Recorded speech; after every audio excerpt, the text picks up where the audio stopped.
So, we come to the final episode of this short and speedy season of the Venture Brothers. Before we get into the bulk of this episode, I want to talk about an interview I read that the creators did before the debut of this season's last episode. In the interview, they said that this wasn't going to be a big blowout finale and would be more like the last episode of Season 5 because of the limitations they faced with only having a few episodes to use for the story. Reading that interview helped me understand some of the choices made this season. In my review of the previous episode, I was a bit harsh. A lot of that came from my favorite character on the show being mismanaged in a couple of episodes. Given the information in the interview, I see that it was that way probably because of the limited number of episodes for this season.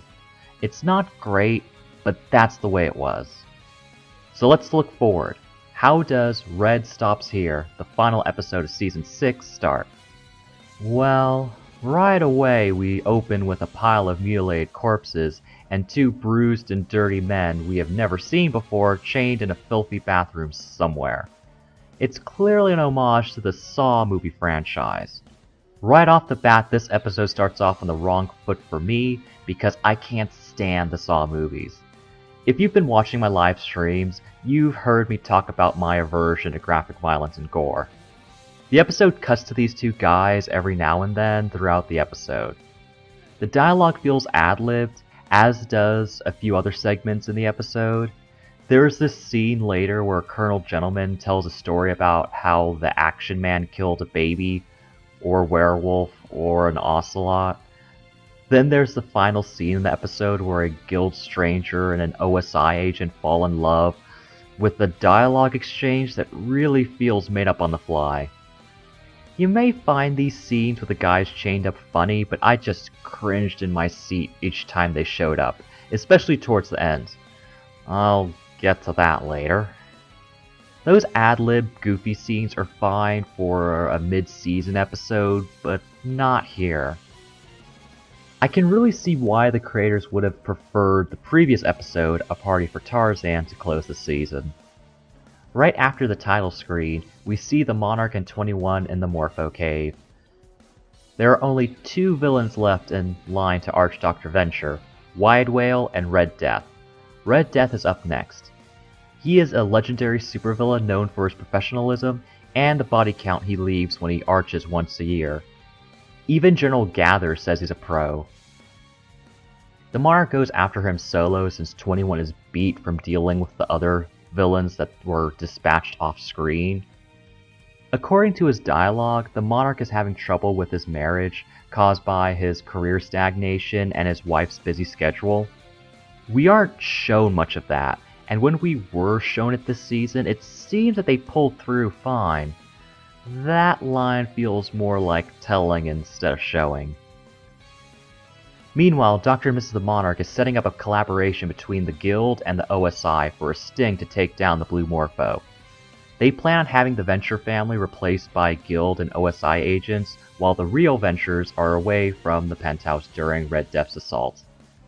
This does lead to some funny jokes with General Gathers playing Dr. Venture and Watch and Ward playing Hank and Dean.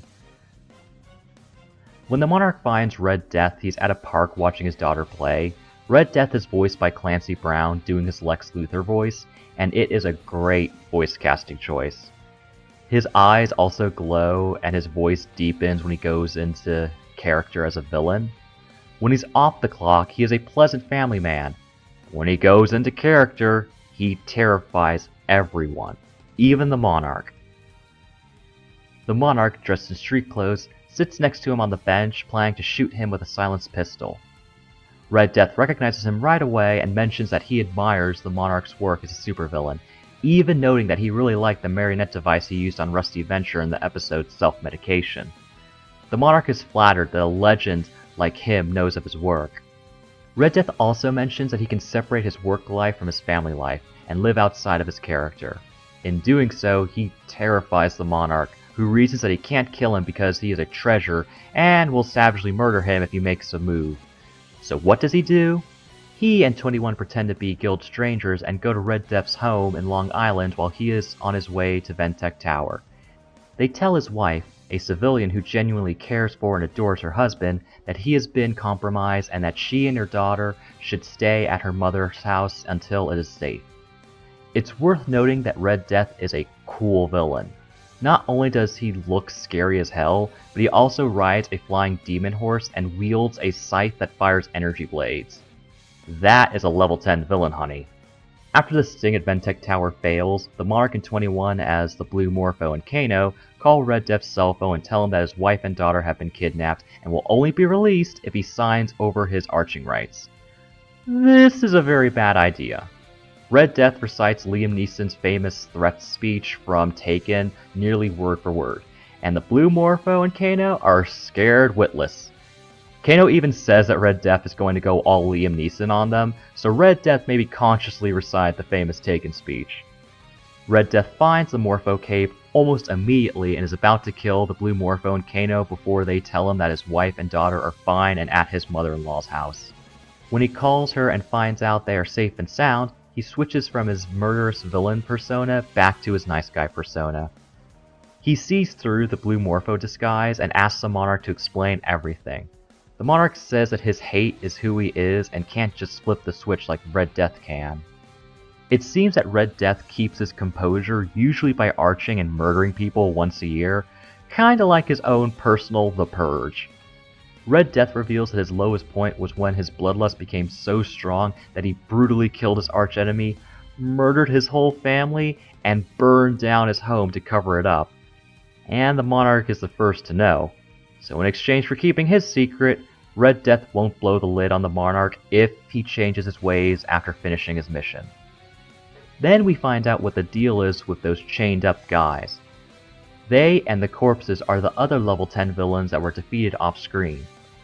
21 didn't kill them and locked them in a bathroom in the Morpho cave, where one of them went insane and started killing and eating the others, leading to a lovely scene where he has bashed in the brains of the other guy and is eating his butt.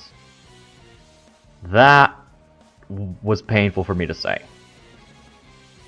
To satisfy his bloodlust, Red Death asks if he can kill that guy, and he does. The episode does end on a high note for the Venture family. Hank and Dean are playing volleyball in the pool with the Guild and OSI agents.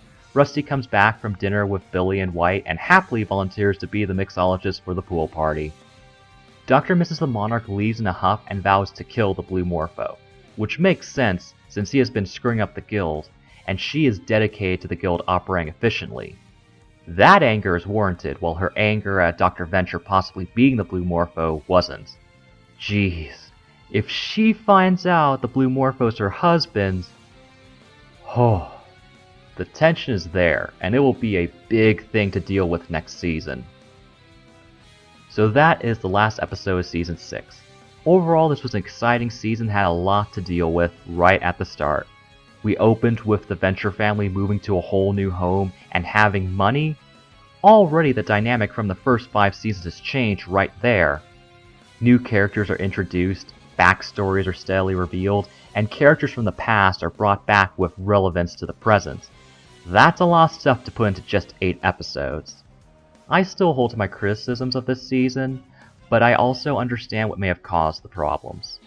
I still love this show and anxiously await the announcement of Season 7. Thank you so much for watching. Please subscribe to my channel and follow me on Twitter @GamingGenji for updates on new videos. I'll see you all next time.